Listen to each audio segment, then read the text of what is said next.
tener la capacidad jurídica de tomar decisiones, porque la pusieron a nombre cuando eran menores de edad, los chavos ya son mayores de edad, y en ese momento dicen, bueno, pues a partir de ese momento, papás, qué bueno es que estuvieron con nosotros, nos vemos, bye, porque nosotros vamos a vender la propiedad y a ver a dónde ustedes se van a ir.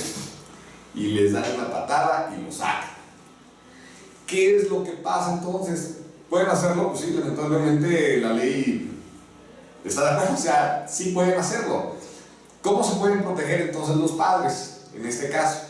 Bueno, lo que ellos pueden hacer es una donación con reserva de usufructo vitalicio para ellos. Es decir, la propiedad va a estar a nombre de sus hijos, pero ellos van a tener usufructo, van a usar y gozar la propiedad de manera vitalicia hasta que se mueren. Entonces de ahí aplica el usufructo. Y la propiedad es el derecho de goce y disposición de determinados bienes durante determinado tiempo. Es decir, tú puedes tener la propiedad, porque hablábamos hace ratito, la propiedad es renta, y al tener la propiedad en renta, bueno, lo que vas a estar haciendo es tener la certeza de que lo que tú estás manejando, bueno, simple y sencillamente te pertenece. ¿Ok? Bueno, si vamos a hablar de pertenencia, tenemos que hablar de los títulos de propiedad. ¿Qué es un título de propiedad? El título de propiedad es un documento que te acredita que tú tienes el dominio, la decisión sobre tal o cual cosa. Ese es un título de propiedad. Para tener un título de propiedad, hay hechos y actos jurídicos.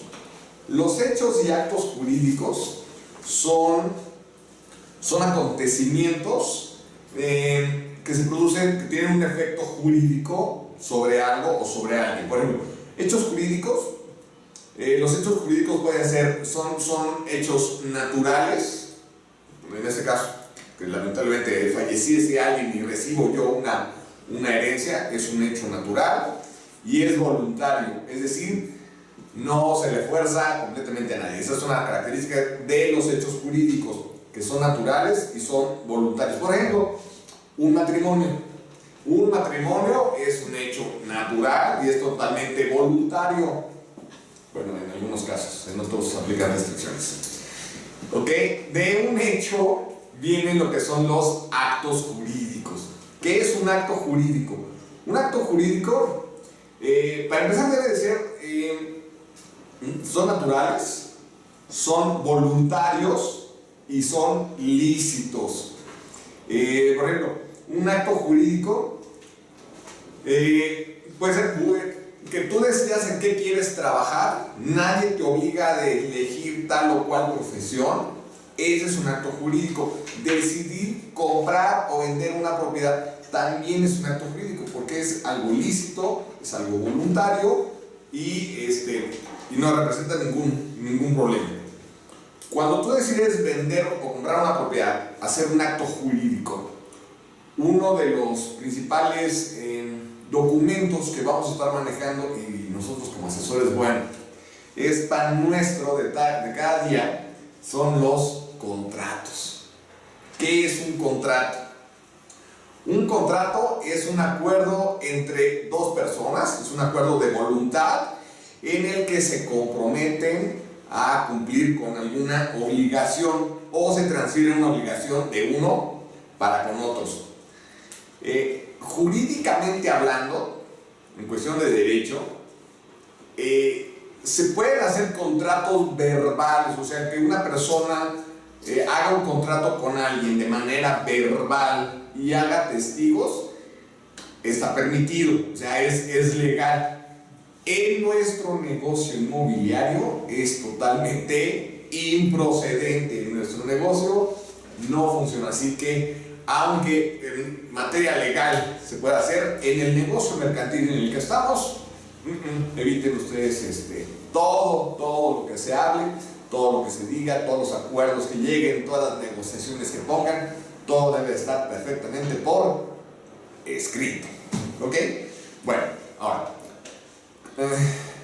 yo sé que sería lo ideal que todos pudiéramos tener un machote, todos pudiéramos tener un contrato y que sobre ese contrato pues, todos trabajáramos, ¿no? Sería como que lo ideal. La verdad es que es muy difícil, por mucho que muchas oficinas, muchas franquicias, muchos lugares han pretendido manejar un solo contrato, la verdad es que es francamente imposible. ¿Por qué es imposible? Pues porque somos seres humanos y el ser humano es totalmente sorprendente. Entonces, el ser humano siempre va a estar cambiando los contratos. Oye, cámbiale esta cláusula, ahora quiero que le pongas esto, ahora maneja esto, ahora... Sí sería recomendable que tuvieran ustedes un formato, las partes que no deben de cambiar, las partes, ahorita que vamos a hablar de las partes que le dan validez, que son partes esenciales de un contrato, es decir, que no se pueden omitir, y las partes que le dan la validez a ese contrato, que le da la validez a ese documento. Entonces, ¿cuáles son esos elementos esenciales que debe de tener un contrato? Ok, como les decía, son elementos indispensables que debe tener. Se debe de manifestar como elemento esencial que las personas o las partes tienen la capacidad jurídica de actuar, tienen el consentimiento, es por consentimiento mutuo. Se especifica el objeto del contrato, para qué es, y se agregan los elementos personales de cada uno de los prominentes. También vamos a hablar de los términos de prominentes, o sea, de cada una de las personas que intervienen, cuáles van a ser sus elementos esenciales. Entonces, en términos llanos, debes de poner el nombre de la persona, debes de poner que posee capacidad jurídica, de tantos años de edad, con domicilio tal, actividad tal, y se juntan las dos partes para celebrar el presente contrato de compraventa o contrato de arrendamiento, o contrato el objeto para el que se están reuniendo. Esos son elementos esenciales. Ahora, los que le dan la validez a un contrato, a un documento, es que, número uno, las personas se deben manifestar en el contrato la capacidad legal que tienen para celebrarlo. Si es una persona física, la capacidad jurídica que tiene, que de verdad desempeña sus facultades mentales. Si es una persona moral, la capacidad jurídica la va a mostrar a través de un poder notarial. Ojo con eso, tenemos que hablar de los poderes notariales en un rato más. Entonces deben tener la capacidad legal.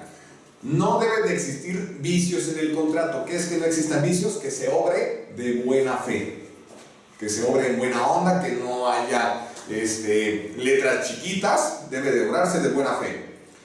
Debe de ponerse el objeto y el motivo para celebrarse el presente contrato, y los dos deben de ser lícitos. Eso va a permitir que sea un contrato legal.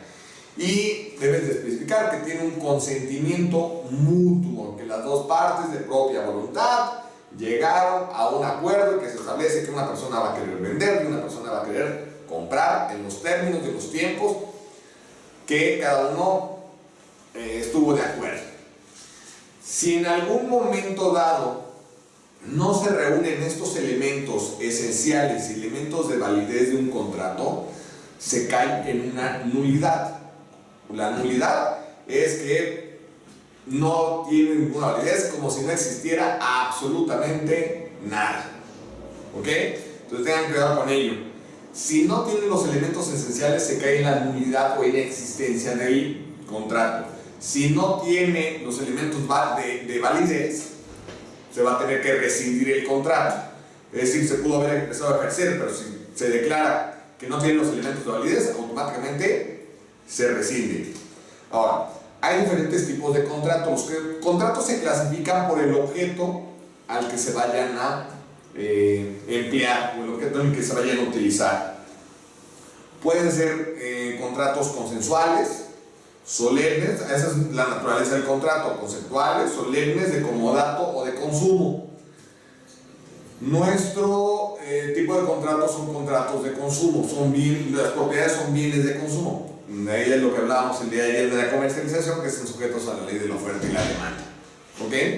Y de acuerdo a la naturaleza y al propósito de cada contrato, pues depende, va a ser el objeto al que se vaya a llegar. Bueno, puede ser para la compraventa, puede ser para el arrendamiento, puede ser un contrato de abonos o puede ser un contrato con reserva de dominio. Vamos a hablar específicamente de cada uno de ellos.